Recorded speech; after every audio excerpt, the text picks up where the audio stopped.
Assalamu alaikum wa rahmatullah, bismillahir rahmanir rahim, and welcome to another week of Islamicate book reviews with myself, Usaama al-Azami, and my colleague at Exeter, Omar Anchassi. It's wonderful to see you again, Omar, and I'm looking forward Likewise. to your discussion, inshallah, of the Cambridge World History of Slavery, I believe. And this is a 5-volume work, but you're only dealing with 1 volume, I assume. Four volumes. Four this volumes, is the okay. final one to have been published. Others have all come out. And it covers, as you can hopefully see, the period 500 to 1420. Excellent. So this is basically a lot broader than Islam, of course. It's a Cambridge history, world history of slavery, but this sort of volume has a significant section on the Islamic world. But you've actually read more broadly than I think the 4 or so chapters on that section. So. But not the entire text. Naturally, not everything would be relevant to your own research. Or of interest, frankly. Okay. Well, I mean, I do have interests, but in some respects fairly narrow. I mean, within the field, even within the field of Islamic studies. that's But fair. So anyway, this yes. Sorry, I was just going to say that the usual Oh, yes. format. I'll let you speak for 10 to 15 minutes about the book before I launch into my sort of questions about it. And for me, the obvious sort of line of questioning would actually draw on the recent book on slavery by Jonathan Brown, but there's a lot of literature on slavery. Oh, and yes. then after that, we would welcome people to write in their questions. They come up to us as comments. We can share them on the screen and we can discuss them. And we'll try and address those in the last sort of 20 minutes or so, if that's all right. So Yeah. without further ado, please, Omar, I'll let you Sure. take So over. this is, really, I'm sure will become the standard history of slavery, just because over the course of the 4 volumes, there are over 100 articles by leading specialists on various aspects of the history of slavery. This, as I said, is the second of 4 volumes and the last to be published, covering the period shortly before the rise of Islam, 500 to 1420, so before transatlantic slavery and so on, and even before contact with the New World, so to speak. It's divided it's comprised of 23 chapters divided into 5 sections.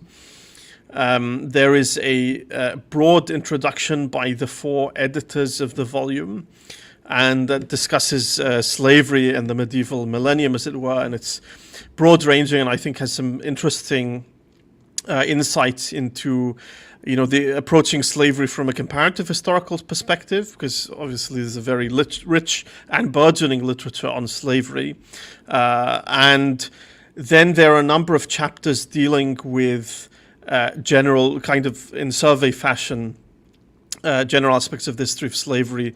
For instance, Sean Marmon has one focusing on sexual slavery and female slaves that does address other contexts, including in late antiquity. But I think because of her background, she has this excellent book, a classic. It's published, I think, in the early 90s, Eunuchs and Sacred Boundaries in Islam, which I enjoy reading very much. She speaks mostly, you could say, about Islamic contexts. There is an interesting chapter by Craig Perry on slaves and agency. And Hussein Fancy, who is a historian of medieval Iberia, really writes about captives and ransom and slavery in this kind of context across the period. Also, there is a section 4, devoted specifically to slavery in Islamdom in this period, and that in turn is comprised of 4 chapters. So Matthew Gordon has a chapter on slavery in the Islamic Middle East to approximately the year 1000. Noor Sobers Khan has a chapter on early modern Ottoman slavery. There is a chapter as well on slavery in northern India, if you think of contexts like the Delhi Sultanate and so on. And there is another chapter which I'm sure I will remember when we get into the substance of the book. So it aims to be comprehensive in scope. And for this period, the coverage is fairly good. I do have one major reservation. Well, you could say two major reservations. What are these reservations? Slavery is first and foremost a legal category. Right. And there are no historians of Islamic law, or as far as I can tell, people with a decent level of expertise even in Islamic law involved in this volume, and unfortunately it really shows. I mean, there are a large number of sometimes very basic errors on points of Islamic law. I mean, had these chapters been shown to anyone with, sometimes even someone with a passing familiarity. So, for instance, in Marmon's chapter, she says, free males who fornicate are, subject to the punishment of stoning. I mean, that's no qualification or anything. Right. I mean, yes. it would take a long time to enumerate all, and sometimes they're very striking. So in Hussein Fancy's chapter 2 come to mind. He says that slaves who convert to Islam are, in theory, automatically freed. I'm not really sure where he got this idea from. I mean, I'm not aware of any jurist who held that opinion. Right. You do have a minority of jurists who say a slave owned by non-Muslims who converts to Islam, the Dar al-Islam, is a minority, including Ibn Hazm would say, is manumitted. But most would say they would be forcibly sold to they would be sold to Muslims instead. Right. And then the very bizarre claim he makes Do that. you mind if I ask? I mean, Ibn Hazm's basically drawing on وَلَن يَجْعَلَ اللَّهُ لِلْمُؤْمِنِينَ عَلَى Yeah, I mean, it's a very. It seems a bit of a strange situation. Yeah. I know. I think he's drawing generally on this principle. Yeah, I mean that. I mean, you can say it's. You could even say it's a maqsad of the Sharia. This thing Johann Friedman talks about a lot in Tolerance and Coercion. Islam ya'lu wa la yu'la alayhi kind of sentiment. Islam is uppermost, and you find it across the whole range of the law. This is just one case now, but most jurists don't understand this to mean the slave would be automatically manumitted in such a context. Now, other errors, he says, captive enslaved women must be married. Their masters must marry them, which is I don't know where this is coming from.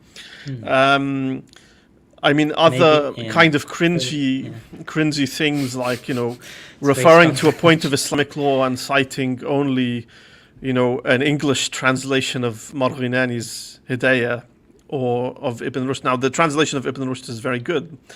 The translation of the Hidayah is an English translation of a Persian translation of the Arabic. The East India Company commissioned that the Arabic text be translated into Persian. So they're using the old translation because Niazi has also got the translation of the Hidayah. Not a complete translation, as far as I understand. Okay. Yeah, the Hidayah. Yeah. So anyway, I mean, things like this, and there are a large number of errors. Some of them are just outright wrong, as to give the examples I've mentioned. Others need qualification. And Matthew Gordon, in his chapter, says, still a lot more work needs to be done on slavery in Islamic law, which is certainly true. I would agree with him there. But there are also a large number of curious bibliographical omissions. Now, maybe, I don't know, the manuscript was submitted 5 years ago, and or something. I don't know how this process works, and especially with these big collaborative projects, you tend to find a long delay, and it takes many years to put them together. Yeah. But that's it. Stephen Kahneman's chapter that I had mentioned on slavery in the Mamluk context. Nobody cites in any of the chapters I've read any kind of discussion of, or Jan Hagedorn's book about domestic slavery in the Mamluk context, the 1500.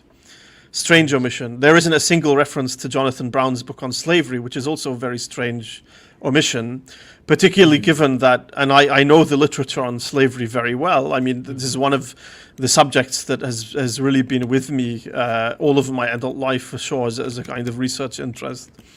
It is a weird omission, not least because if you're complaining that, whatever ideological differences people may have, or maybe they don't like Brown as a person for some reason.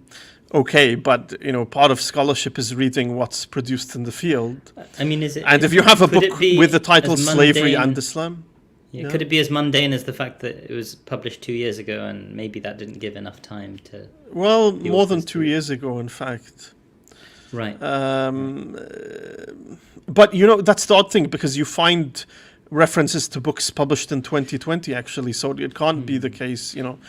More than half it, or about half a dozen times, I saw references to Elizabeth Urban's book, which I wrote a review essay of. It's good but uneven, and again, the serious problem with that is lack of attention to Islamic law. Now, I understand that what you read in the legal texts are normative, and they don't always reflect social reality and so on. But slavery is a legal category.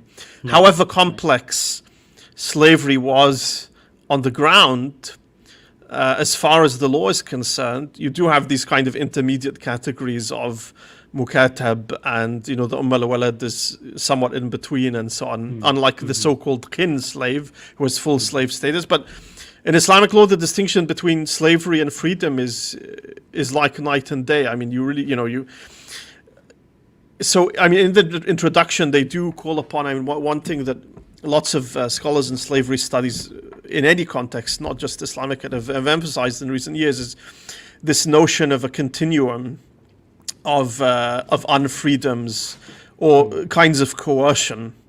And this is also, discussed at length in Brown's book. And he also goes into the discussion of definitions of slavery. But, some interesting general points from the introduction, for example. Western scholarship on slavery in the 20th century, and still today to a slightly lesser extent, is obviously dominated by the focus on slavery in the classical world, ancient Greece and Rome, and slavery in antebellum America. We do have excellent bibliographical resources for the study of slavery and abolition, including the Slavery and Abolition bibliography. And they estimate that in the 20th century, something like less than 4% of scholarship on slavery touches the period we're looking at in this book. So there's often been an assumption that slavery declined or was unimportant in this medieval millennium, as they term it. That, of course, is incorrect. Right. Elsewhere in the book, one of the authors points out, I forget whom, that, in terms of numbers and scale, of course, it's hard to kind of pin down precise numbers. We do have estimates of how many are involved, but slavery in the Islamic world is kind of comparable to slavery in the Roman world. We have an estimate, for instance, that 2 million slaves who were imported into the Ottoman Empire between 1500 and 1700, something like this. But of course, there's always a large measure of speculation in such figures. But it's a good survey overall. Like I said, there are a couple of worrying omissions, mainly in terms of bibliography, but also just lack of legal, or it's not the lack of someone who works on Islamic law that bothers me, but basic errors. For some of these things, I would flag them up in my undergrad's essays when I was at Edinburgh. Yeah. So just in sort of in defense of the scholars writing this, could this be seen to reflect the fact that at the end of the day, Islamic law isn't, the study of slavery is still largely conducted within a space outside of Islamic studies, whereas in Islamic studies, Islamic law kind of is this very major, well-established sort of subdiscipline. Yeah, so all of the authors contributing in the Islamic context are historians in the right. Kind of conventional sense. Right. To some extent, they're involved in intellectual history, but they're really political and economic and social historians. Right.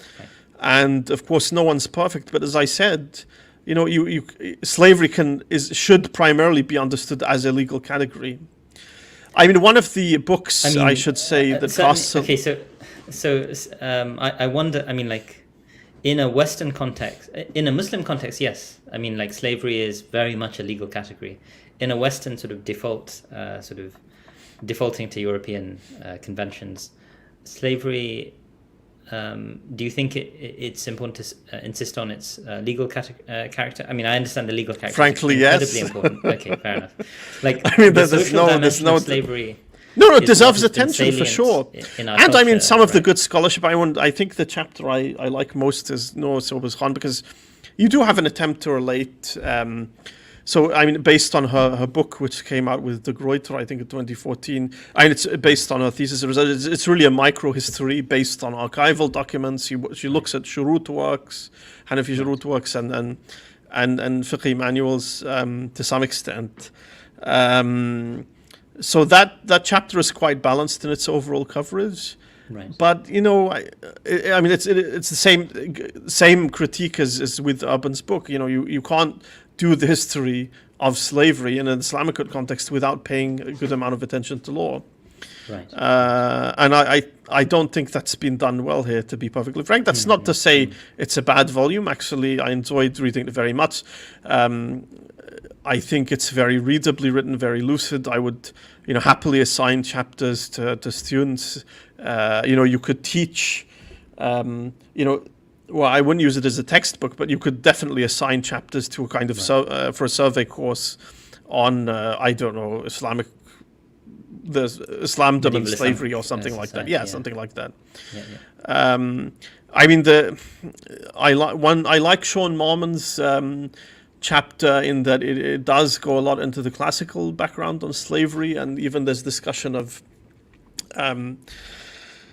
sexual slavery and concubinage and marriage in the late ancient, Sasanian context and Byzantine and so on.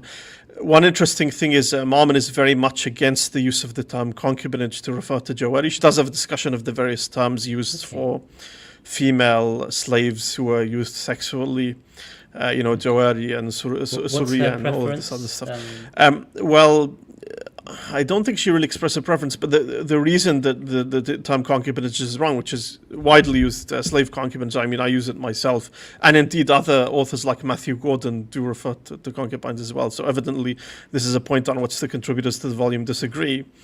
But in Roman law, concubine had a very specific sense, and this continued into the late ancient world of union between people of different social statuses, but it was a legitimate union and they produced legitimate offspring, whereas for the Romans, marriage was between people of equal social classes. But she does indicate that would seem to be appropriate in the context of Islam then. But no, but it's distinct from a person just having relations with his slave and producing offspring like that. It's because, a different relationship. It is a different relationship, but it is the relationship of ownership legitimates the sexual sort of. I understand, but concubinage has a specific legal connotation in the Roman and even to some extent the late ancient context that doesn't fit exactly the Islamic. So you can't really apply it in the same way. What are those sort of legal implications of concubinage?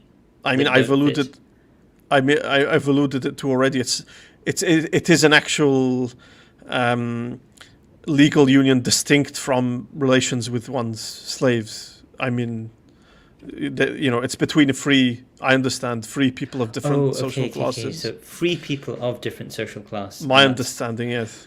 Right. So, but in any case, that's fairly subtle, to be honest, because basically, not everyone will accept the argument, and evidently some contributors to the volume have not.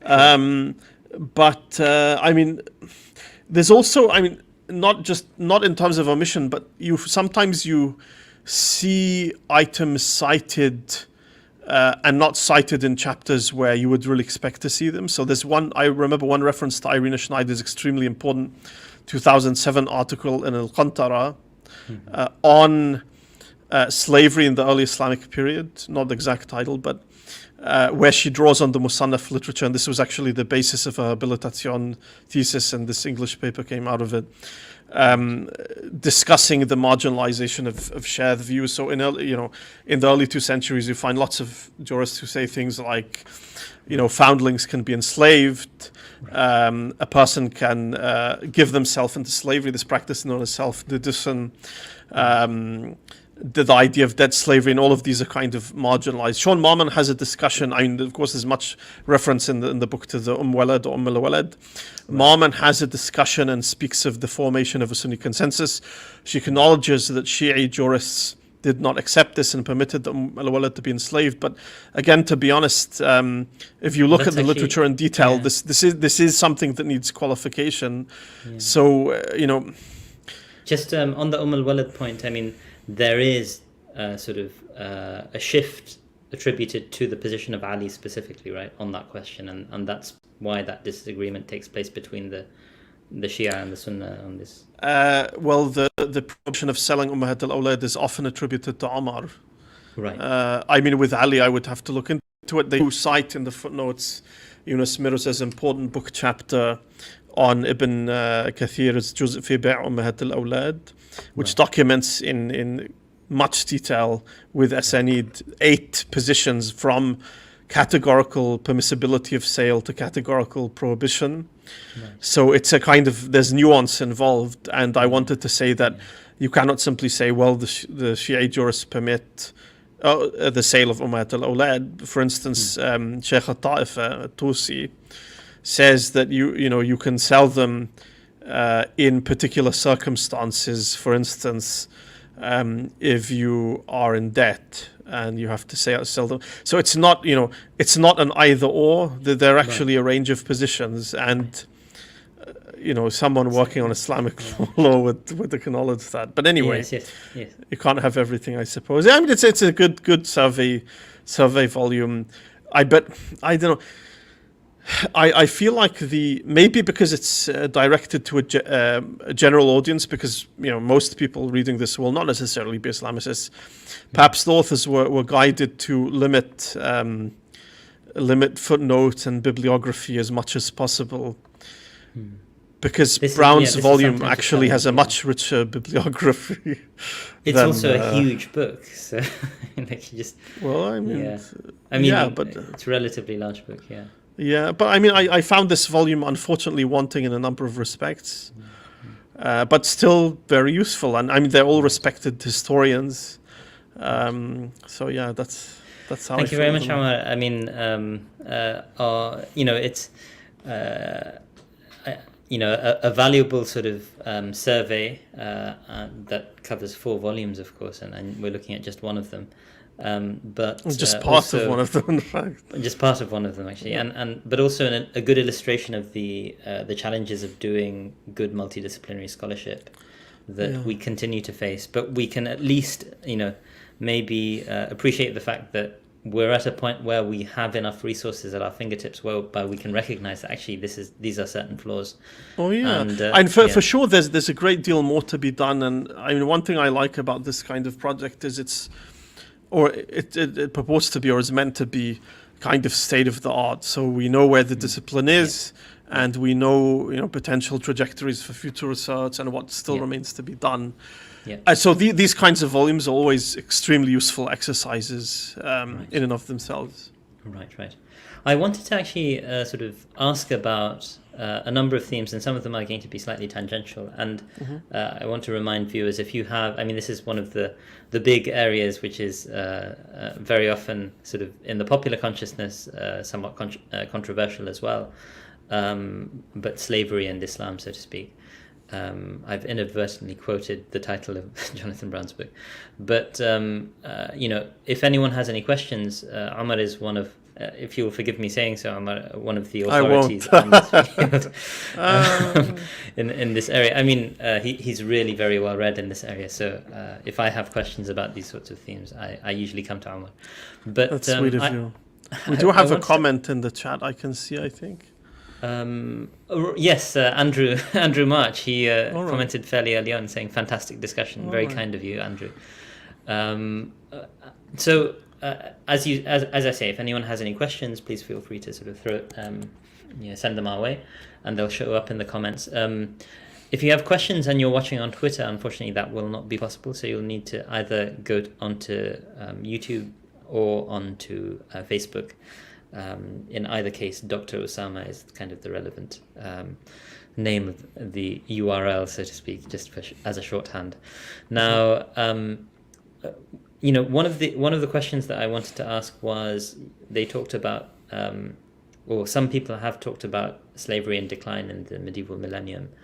But this also sort of corresponds with a period where Islam emerges in late antiquity and then suddenly has this sort of, it blows up in late antiquity. Maybe wrong choice of word given our cultural moment. But then it sort of flourishes and creates this vast civilization. And it really, if we take 1500 as the point where you have the post-classical era, so the Ottoman takeover of Mamluk Egypt and so on, that medieval millennium represents the, in the eyes of some people, the sort of the best Islam ever produced. And I wonder if you can suggest to myself and viewers a kind of diachronic transformation of the sense of what slavery was, and confirm in an Islamic context specifically. In an Islamic context specifically, and that's a huge question, but do your best if that's right. And also the question of from a modern perspective, I suppose, why was it not seen as problematic? And this is something which, I, as a historian,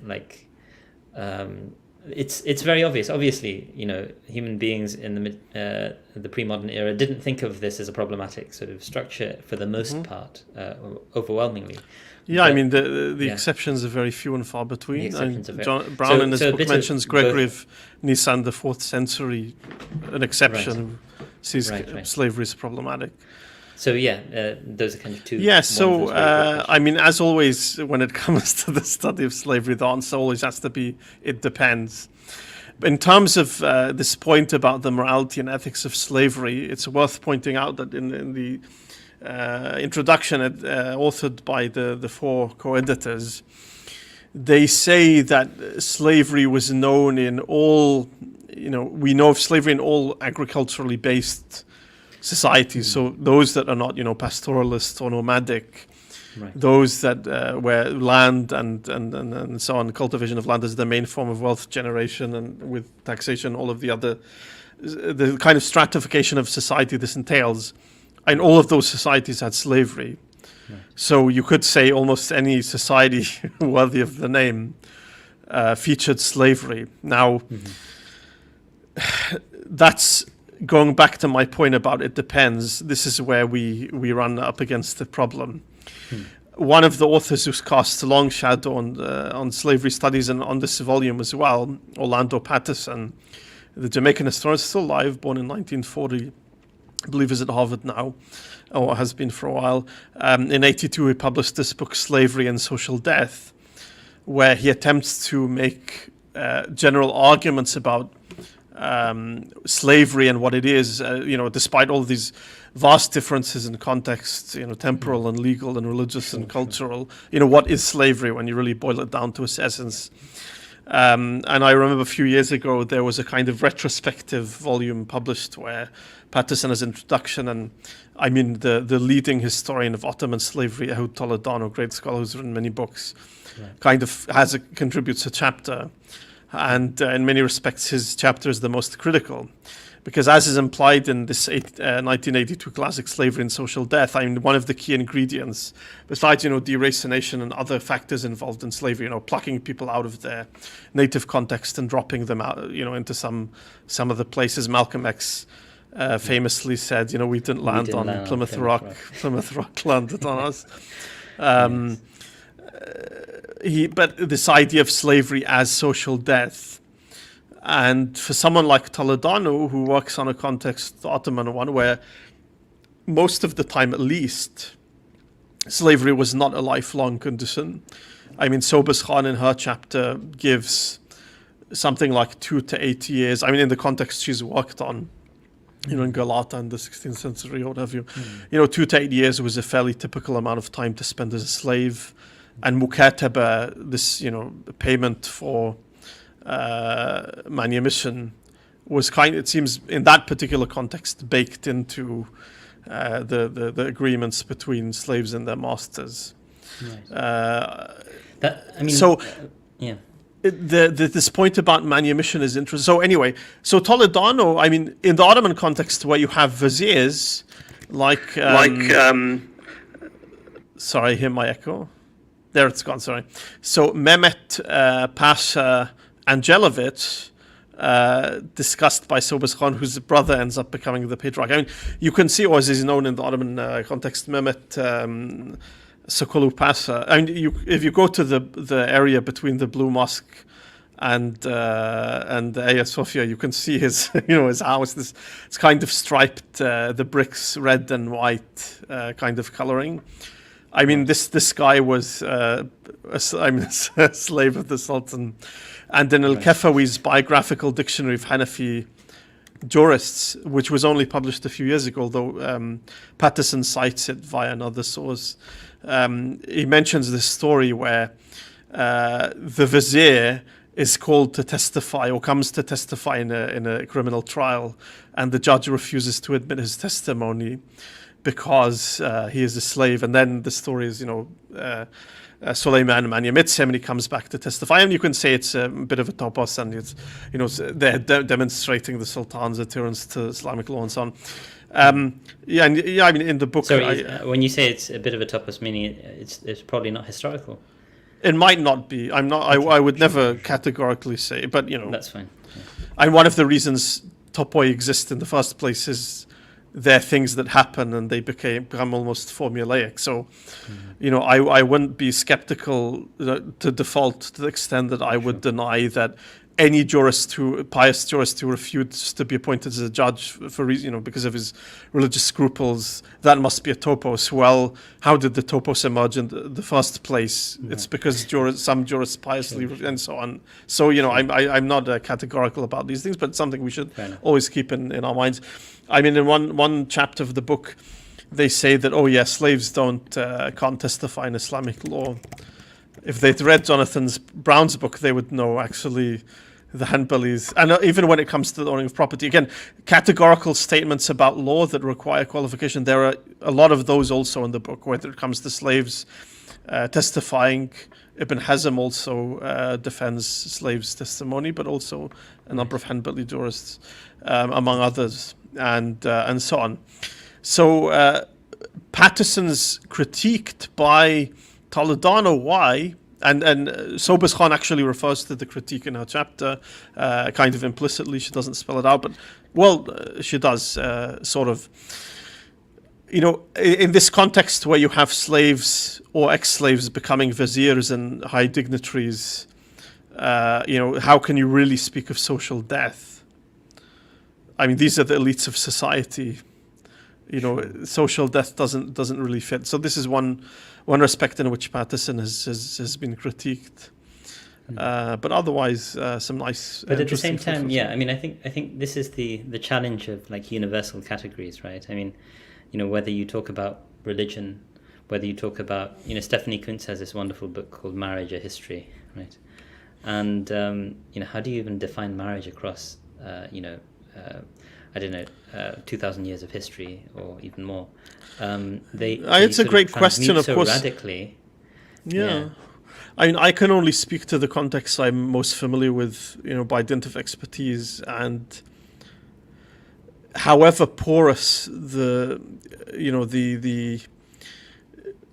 boundary between slavery and freedom was in practice, however many shades of grey there were in that continuum of kind of coercion and degrees of unfreedom, as it's often called. As far as Islamic law is concerned, the distinction is crystal clear. I'm not really sure if Roman law functions in the same way. You said that the difference between freedom and slavery is night and day. And, I just wonder, this is something... And you can have partially owned slaves, but I imagine this was a juristic... kind of fiction Not in the that Hanafi didn't really madhab, obtain right? in practice. Yeah, Yeah.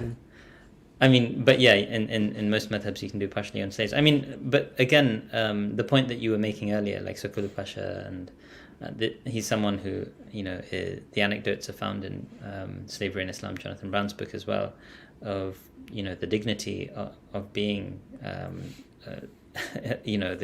sort of Grand Vizier, effectively. And so I understand it's night and day from a legal perspective, but from a social perspective, there is ambiguity, So that's the point you just made, and yeah, I mean, I just think that those two things do create that tension of thinking about, well, is the difference between freedom and slavery night and day? Like, is reality only legal? Well, certainly not, right? No, yeah. But law has to be taken into account. I mean, yes, absolutely. Again, I mean, in a context like slavery, I mean, what is it ultimately that and to a large extent you could say that regulates your status as a person? It's the law. I mean, yes, Muslims were often enslaved by other Muslims, something that's of course abhorrent to the Sharia. And there is actually reference in the book, for example, to Sakhawi's ad-Daw al-Lami'. He refers to a slave by the name of Jawhara, who was presumably taken from Nubian territories. And she says, no, actually, my name is Fatima, and I came from what's today Somalia. Now there is this, she was deracinated and given a name, and Marman in her chapter refers to this interesting fact that slave names were often, and you do come across slaves with names like Mahmoud, but often they were their names were objectified, because slavery, as Marman emphasizes, was always gendered, and slaves were always, in some sense, sexualized as well. So names like Kafur al-Akhshidi, right, the famous butt of al-Mutanabbi's poetic barbs. Names like Kafur or Johar or Johara or Gazelle and this kind of stuff. And this is a case of one particular slave who was quite insistent based on the presentation in the book, on their original identity as a Muslim, a free Muslim who was captured and illegally sold. So, I mean, this is something again mentioned in Jonathan Brown's book, but I'd like to sort of get a bit of clarity on this. I mean, he says that in the later centuries there were some scholars who basically said, look, we can't verify the legitimacy of slaves who are being sold today, because they very often are, it's one of the ironies of the successful spread of Islam so far and wide, that you're not being able to find anyone to fight to enslave them, so to speak. Yeah, so one of the points I should say emphasized in the volume is, so one of the nice things is, because it is, comparative, and you have lots of different contributors from different fields of expertise, you do get you are able to make comparisons. So, for instance, they say manumission and social mobility associated with that we tend to associate with slaves in many Muslim or many Islamic contexts or Muslim contexts or whatever you want to say. You don't find that in China and East Asian slavery, or in European slavery in the Americas, particularly North America. However, in the Roman context, manumission and integration, if you like, into society seems to have also been fairly common, as it was in the Islamic context. Islamic slavery does have a number of unique features. Marman cites Majid Robinson's book chapter, but not his book, although Gordon does cite the book, and it's a very important book in terms of the study of slavery and the Mawali and so on in early Islamic society, based on this genealogical or Nasab text by Zubayri, third century. We can use these genealogical texts to reconstruct how common slavery was.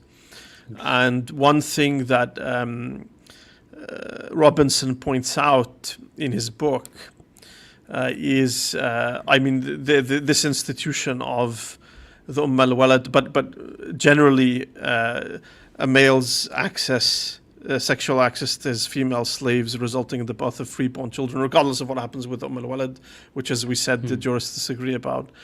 That is completely unique in the late antique context. There's no equivalent of this. And the Quran also does not discuss it.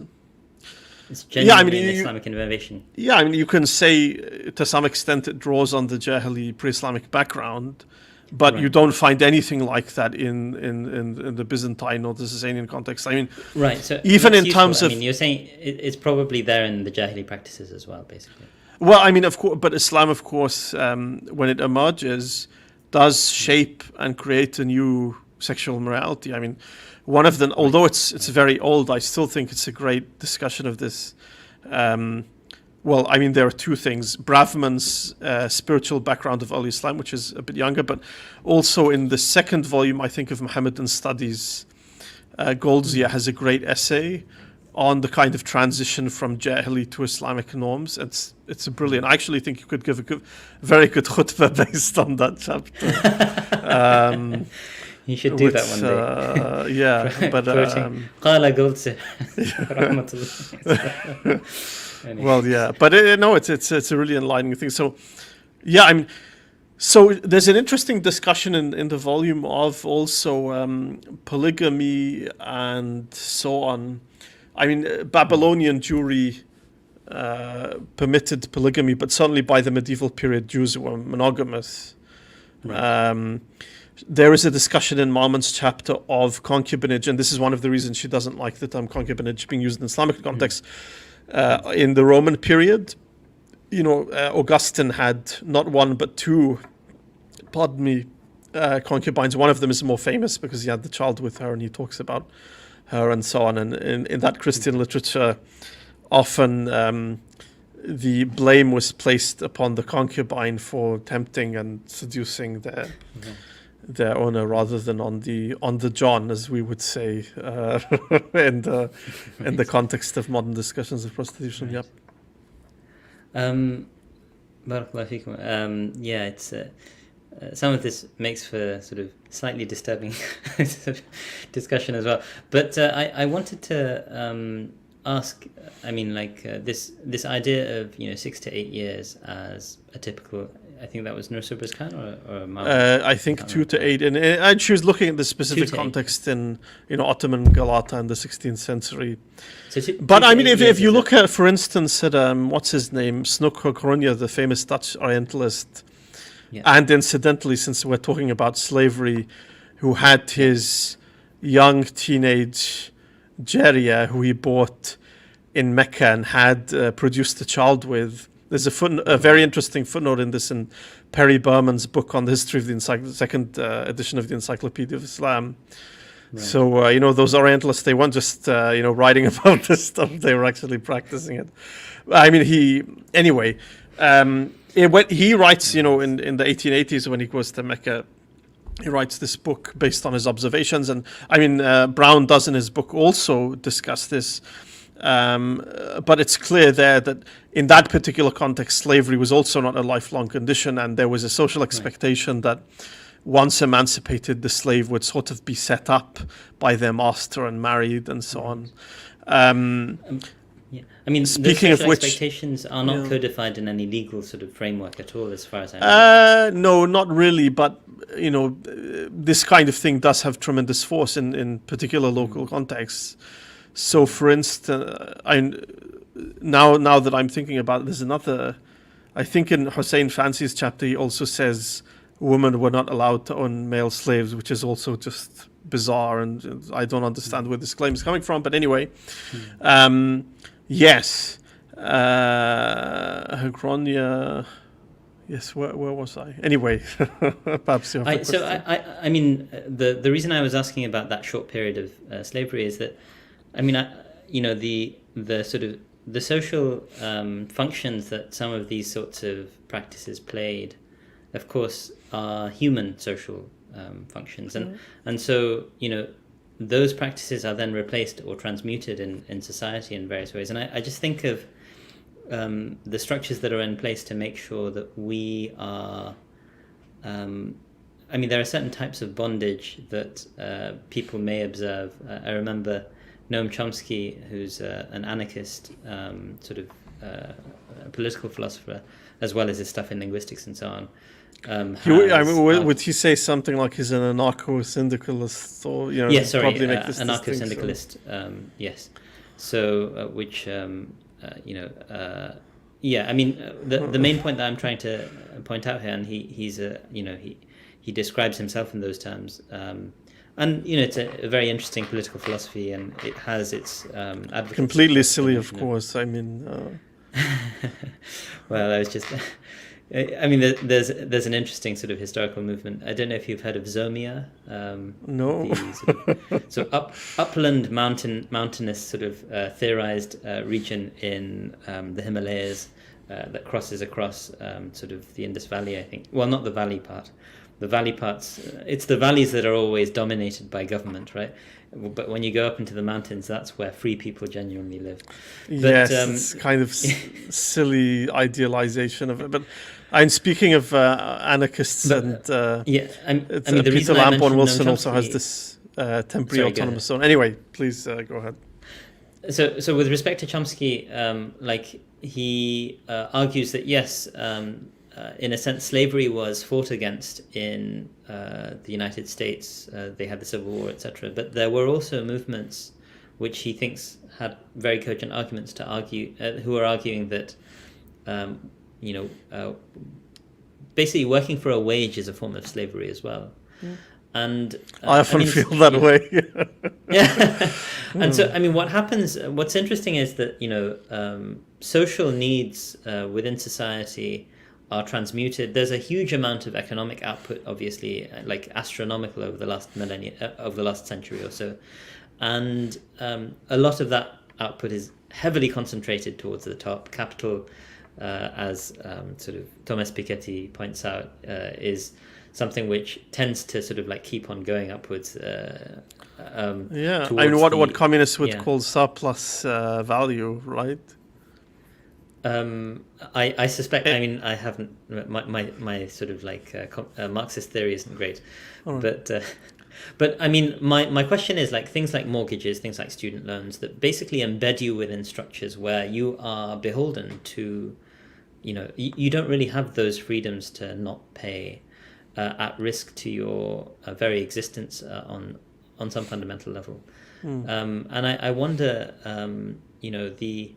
the sorts of moral disapprobation that attaches to slavery, to what extent is that contingent on just sort of mental constructs that we've created, and to what extent are we going to 500 years from now be able to look back at the practices that we have now and look at them with a similar moral disapprobation? That's a great question, and I think this is one among many reasons why increasingly there has been an attempt to nuance this distinction by appealing to the idea of degrees of unfreedom or a continuum of agency, really, right? Because you've been critical of that as well. It certainly has its value. I would say, if you're thinking from a purely legal perspective, right. Besides these intermediary categories, it has limitations. But no, it has limitations. For us, it's very, very useful for historians thinking about what slavery looks like in society, and on the ground, as it were. Right. Yeah, so that's one dimension that I find myself sometimes thinking about, that there is a kind of triumphalism to the way we think about the past, in sort of the notion of progress, and it's baked into the historicism, so to speak, right?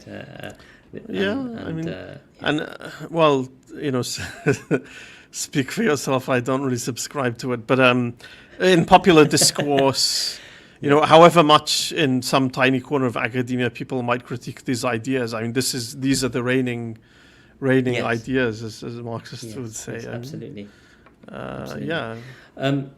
So I sort of also the initial question I asked, which was the very broad question, because I asked two questions, and I think you sort of latched Addressed onto the one second or one. half of one or something. No, I mean the second one you did reflect on quite helpfully, and the first question was like, what sort of diachronic transformations take place in the doctrine, and you signaled some of these. I mean, what's really interesting is in the earliest period, and you've signaled this in your own writing in some of your published work as well, how there's Islamic legal thought kind of stabilizes over time, right? Oh yeah. Initially, there's quite a lot of latitude to think and come up with crazy views from the perspective of later peoples, and I just wanted to sort of inquire about that diachronic shift, but also what does it say about the fact that Islamic law is a human enterprise in some important senses, and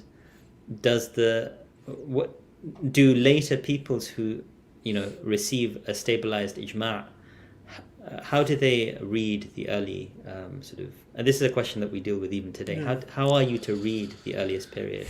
That's a good question, but it depends on which jurist you ask, because a jurist in, I don't know, Istanbul in the 17th century probably wouldn't have any access, or hardly any access, to that legal past at all. A brilliant and creative jurist like Ibn Hazm, who is an important, I just finished the draft of an article, and I noticed, not only is he citing Musannaf Abd al-Razzaq via his own asanid, I found narrations in his Muhalla that I haven't seen anywhere else. Or even a later figure like Ibn. They're not found in other collections that are extant today. As far as I know. Wow. I also, you can say the same about Tarikh Medina Dimashq of Ibn Asakir, which also features in this article I've been writing. But even a later jurist like Ibn Qudama, right? I mean, there's also a guy who's actually concerned to evaluate positions by weighing them against the scriptural evidence, but also assessing what early figures, Fuqaha al-Amsar, the kind of pre-madhab jurists, were saying. But most contexts, most of the time, that's not how jurists have operated. And certainly in the post-classical period, you can expect maybe a jurist will be creative and look at other madhab, but they're not reading these early texts, that's for sure. For clarification, you're saying most jurists in most places, and the first example you gave was like an Ottoman jurist.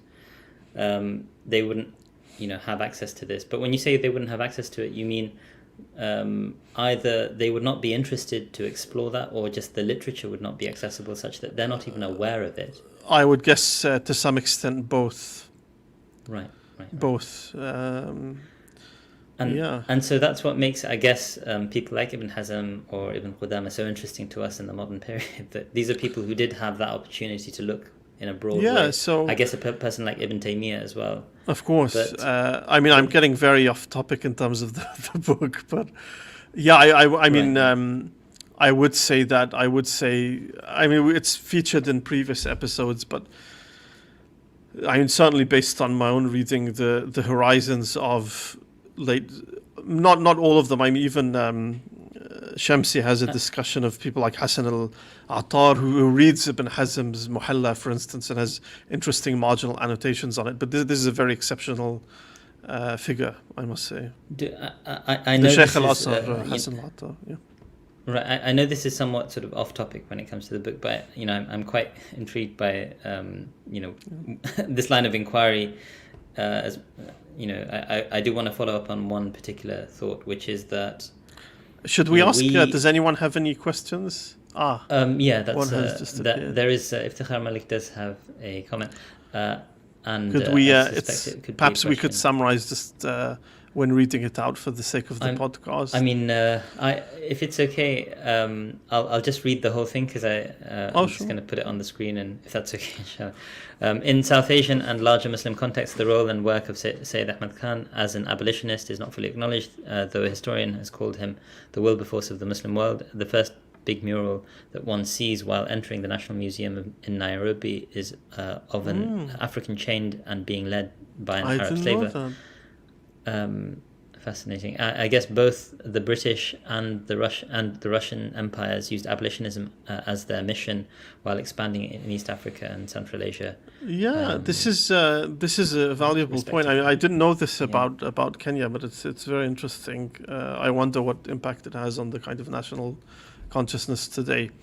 But I mean, of course, this book is not concerned with the later period in which Sir Sayyid flourishes. It dies 1898. Right. But Brown actually has a quite detailed discussion of Sir Sayyid Ahmed Khan's Ibtali Ghulami, I think it's called. And also there's a refutation of it, which Brown also discusses in Takmilat Fath al-Mulhim of Mufti Taqi Osmani, which is very interesting. So, even a later South Asian figure. It's by Taqi Osmani. It's in the Takmila that he does the Ibtal, or his refutation. Yeah. That's fascinating. Yeah, but I mean, it took a while to write then. Yeah, I mean, it's a bibliographically rich book. I mean, to be perfectly frank, I mean, that book is,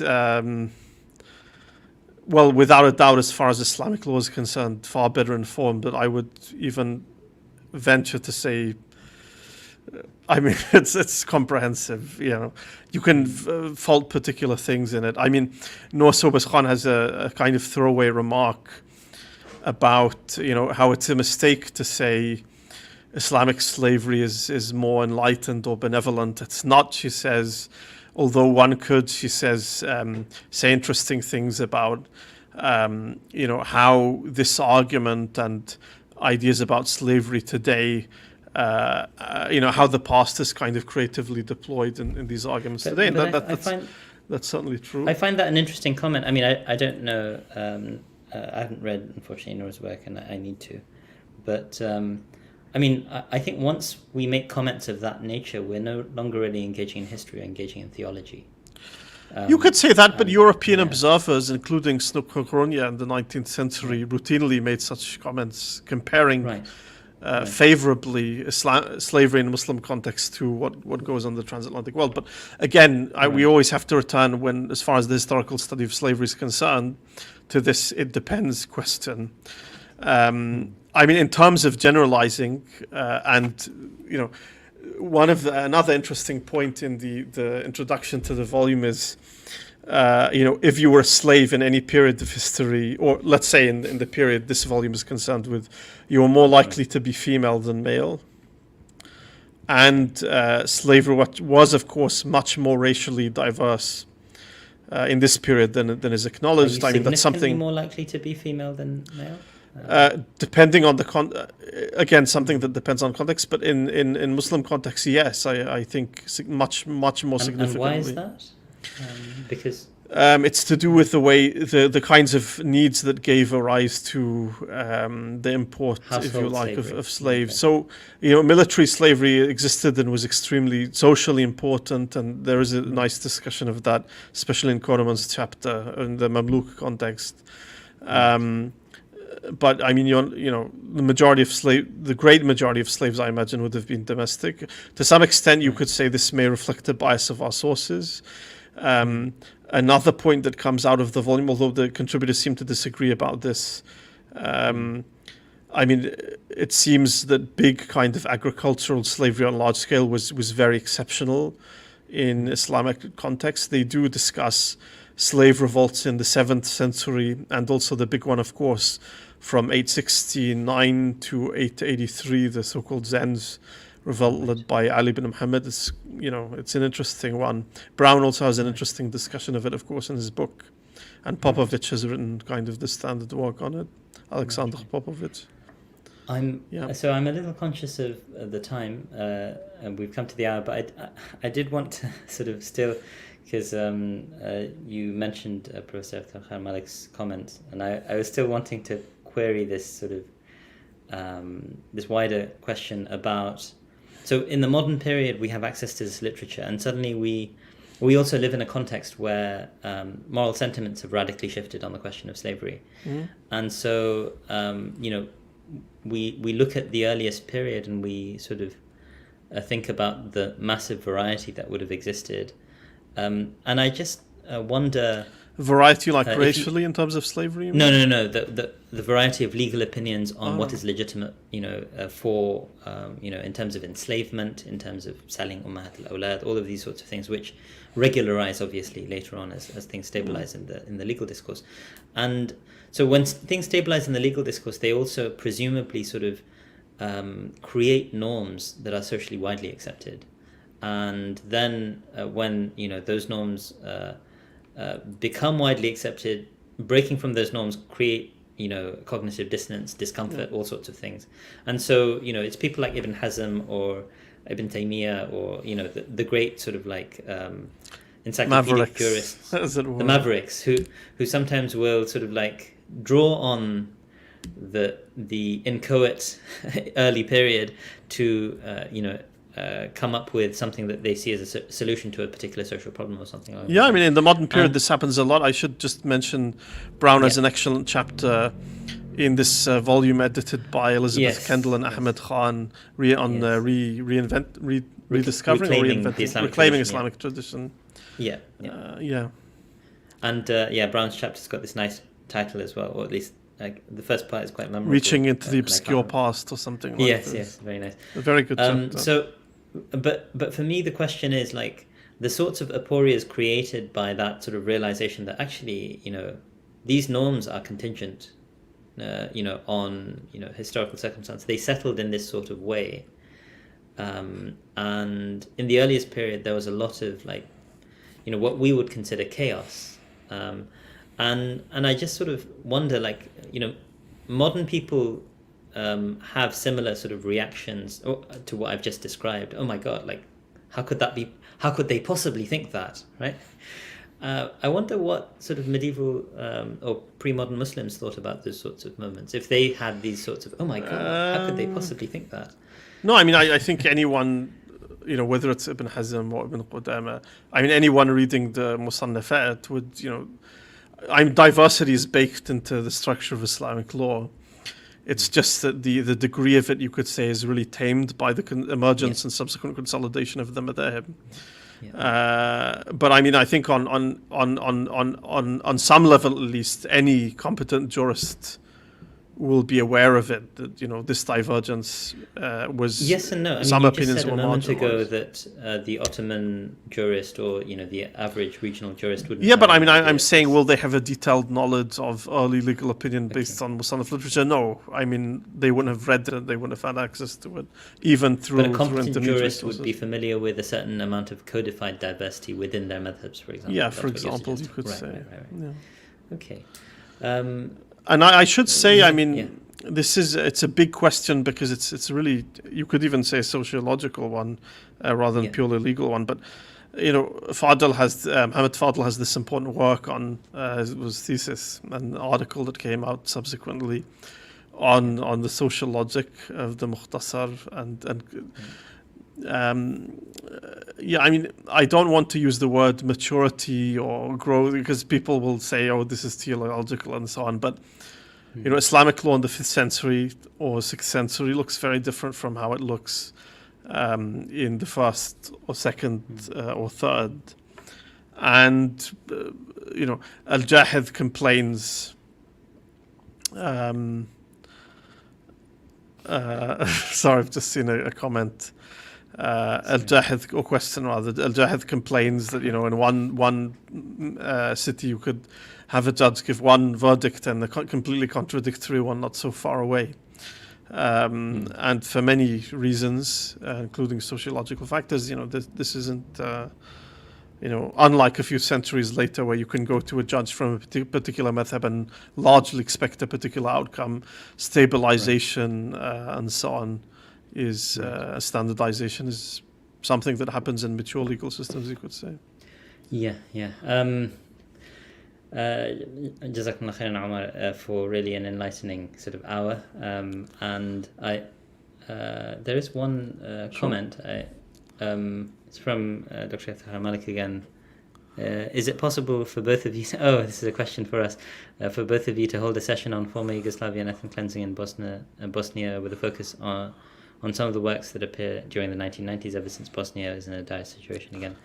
Jazakumullah khairan for that suggestion. I mean, it's perhaps something that I could look at. Omar, usually looks at... It's very far beyond my field of expertise. Yeah, I know you interviewed Darrell books. Lee about his exciting book a few weeks ago. Yes, fantastic book. And although that's, I mean, I'm not averse. Also, not exactly on this subject. Yeah. Yeah, when I'm sort of doing Islamicate authors, I'm not averse to going further back in history, certainly. But yeah, Omar is looking at the cutting edge of the disciplines. So, inshallah. Of my particular niche within Islamic studies, but yeah, no, it's a good suggestion, and perhaps you can interview an author with expertise. Inshallah.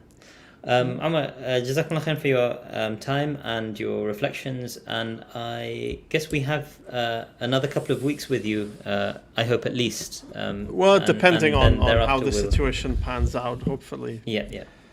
So I wonder if you want to introduce next week's book briefly before we conclude.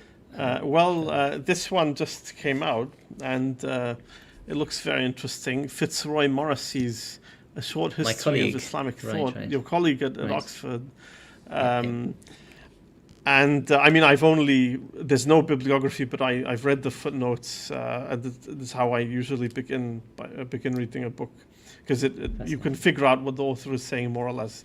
But based on a careful reading of the footnotes, at least, it does seem to be the author seems to be very well informed based on the kind of diversity and kinds of sources he's citing.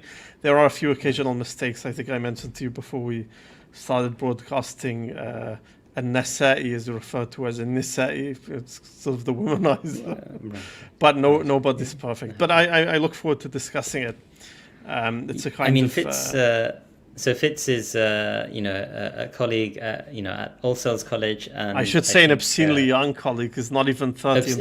Indeed, his third book, which is impressive. Who's published his third book, probably I'm guessing before his 30th birthday. So, yes. Someone from whom I, always expect to get fantastic sort of treatments of the pre-modern Islamic tradition. I won't form my opinion, of course, until I read the body of the book. His other two works, based on his thesis research and so on, deal with philosophical Sufism, which is very much outside my remit. And frankly, with no disrespect at all to the author, it's just a matter of expertise, my interest as well. That's fair enough. But I'm sure they're fantastic. Yeah. So anyway, I look forward to discussing this book.